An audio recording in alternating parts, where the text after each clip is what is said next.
as you can see up there, is to basically take the opportunity for DDOE, and as you know, just in the introductions, a lot of experts and leadership here that's available to help with answering questions. But what we'd like to do is do all that we have in terms of presentation within the first hour, and then have a full hour of Q&A opportunity in case we've missed something that you are concerned about or you'd like to get some elaboration or share your views with regard to certain budget items. Just quickly about the overall DDOE budget. For FY12, our operating budget relative to FY11 is about 14% lower than the FY11 revised budget. As you know, we went through a gap closing process into the fiscal year last year. So in FY12, operating budget about $85.3 million versus $98.9 million in FY11. Most of this decrease, actually the decrease is due to federal stimulus funding that's beginning to go away. So those ERA funds are really the reason for that reduction in operating funds at DDOE. In FY12, we're looking at about 312 FTEs overall throughout the department. That's an increase of about 6. And if we were to attribute those to any particular source, it's probably all attributed actually to our retention of the $8 million CSX settlement, for which we have high ambitions of investing in our capacity to find other responsible parties and to do effective oversight of the cleanups that are required, sites along the Anacostia, and also to explore other opportunities throughout the district in terms of remediation needs. As you all probably know, but I'll just give you a quick primer, we have a mix of different funding sources here at the Department of the Environment. We have local funds, which are the things that people usually attribute to, the appropriations process. At the federal level, whatever Congress appropriates would basically be the equivalent of our local funds. We also have federal grant funds. As I mentioned, ERA funding, the stimulus funding, is certainly a big boost that we've gotten over the last couple of years. That's beginning to go away to some extent. We also have special purpose revenue funds. As a matter of fact, we were replete with those. We had, I think, at one point about 29, so those are fee-based funds that drive certain activities and functions here based on fee revenue that we get for different functions.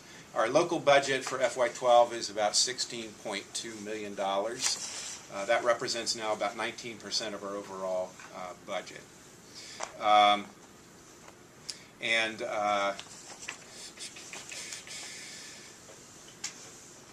And that is, okay, that 16.2 is about a $3.6 million increase actually over our FY11 local budget. That's mostly attributable to the fact that several of our special funds have been converted to local funding, and then local appropriations have been added to the budget to make up for the loss of those funds.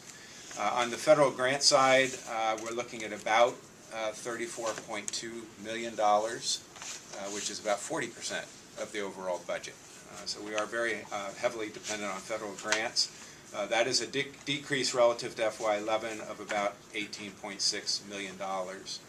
$16 million of that reduction is attributable to loss of stimulus funds, and we also have a $4 million reduction there in LIHEAP funding at the federal level, which is a big hit. And this has been offset by roughly $1.4 million in additional grant funding from various EPA grants. And on the special purpose revenue side, our FY12 budget is about $34.4 million. Again, $34.2 million from federal grants, so we're talking about 40% between federal grants and our special funds. So 80% of this agency is actually run on things other than local appropriations.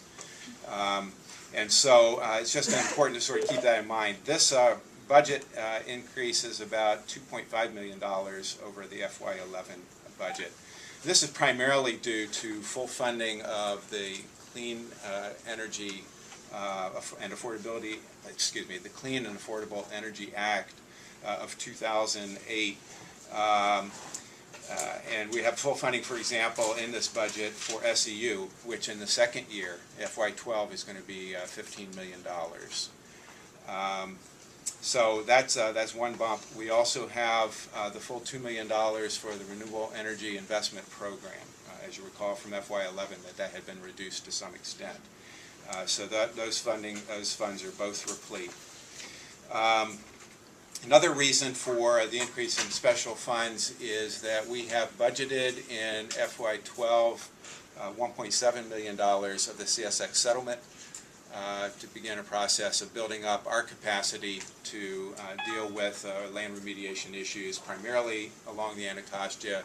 Obviously, that capacity will serve us well if we have instances elsewhere in the district. This will be part of a 5-year plan of spending out that settlement in order to start accomplishing some things that we've all been looking for and expecting for a long, long time. So there is some offsets to those increases. Bag bill. We are anticipating somewhere around $4 million of revenue from bag bill receipts. As it turns out, we're expecting to we got in the first calendar year about half that. And the reason for that is, interestingly enough, people reduce their purchases of plastic and paper bags at retailers by about 50%. And we're finding from our early, relatively qualitative input that that's all matching up. The revenue is down by about a half. The amount of bags that the major retailers are buying is about half. And the amount of trash that we're finding through Alice Ferguson Foundation's efforts and Potomac River cleanup is about half. Even a larger reduction there, somewhere upwards of 66%. So we are seeing consistent indicators of that trend. This is good news as far as we're concerned. We'd love to see that fund generating absolutely nothing because everybody's using their reusable bags. And just as an anecdote, you may know that Montgomery County is looking at moving forward legislation to put a program just like DC's in place, and I'm glad to say that we've been very helpful to them, making sure that they understand all of the benefits of a bag bill in their jurisdiction. We're also seeing some reduction in our special fund accounts because we're starting to convert a substantial amount of our impervious surface fee into capital accounts. And so that money is now going to be available for actually doing the work on the ground that's so critically important to deal with stormwater and other impacts.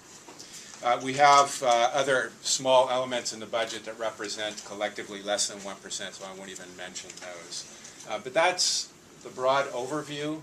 What I'd like to do is turn to our deputy directors to fill in a little bit more on some of the particulars within their program areas. And so we'll start off with Teresa Lawrence, our former acting deputy director for the Energy Administration.